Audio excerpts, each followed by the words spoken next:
Hello and welcome to this Ayni Secrets Easter module where I'm going to show you how to put your cream eggs together. You'll need a batch of fondant cream, a batch of melted chocolate and an egg mould. This one's from a pound shop, you can get them from Amazon or anywhere that sells chocolate moulds, they're quite reasonably priced. And I'm just going to use the egg shaped ones, not the chick ones, because the beaks are a little bit awkward to stick together. Filling each cavity that you're going to use up with chocolate. And when you've done that, you'll give it a wriggle and shake to get out any air bubbles before you pop it into the fridge. When it's been in the fridge for, I think it's been in for about 3 or 4 minutes, then you're going to take out the excess chocolate. Now, if your chocolate's really runny, pop it back into the fridge for a bit longer, but keep an eye on it. Just keep going and checking it every couple of minutes to make sure it's not completely set solid. So removing your excess chocolate, check out the module on making filled chocolates for a little bit more info on this, and use the back of a knife to scrape the excess off. That creates a nice lip, which is really important. You can see that lip quite well there, lip, ledge, whatever you want to call that, you know, that edge around the chocolate. So you're going to remove your shells from the mould really carefully before you fill them. Now you want to make sure they're properly solid, so give them a really good long time in the fridge to really properly set. Don't be impatient like I usually am.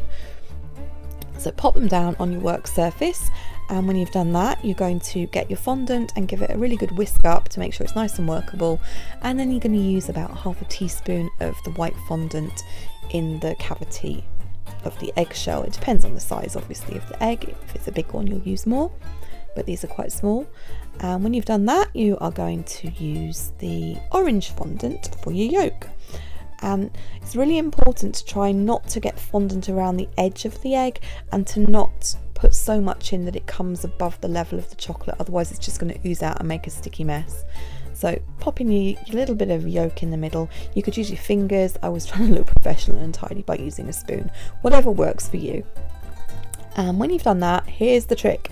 You get your knife and you heat it up in the kettle.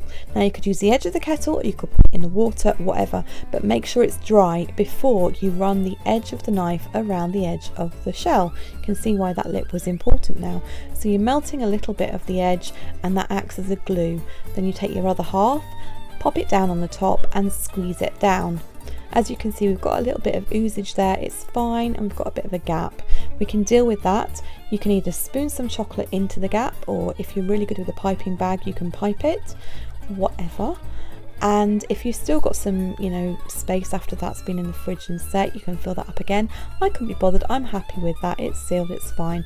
You've got a little bit of the fondant coming out around the edges and it's a bit sticky, but if you've ever had a cream egg, you'll know that quite often they do stick to the wrapper.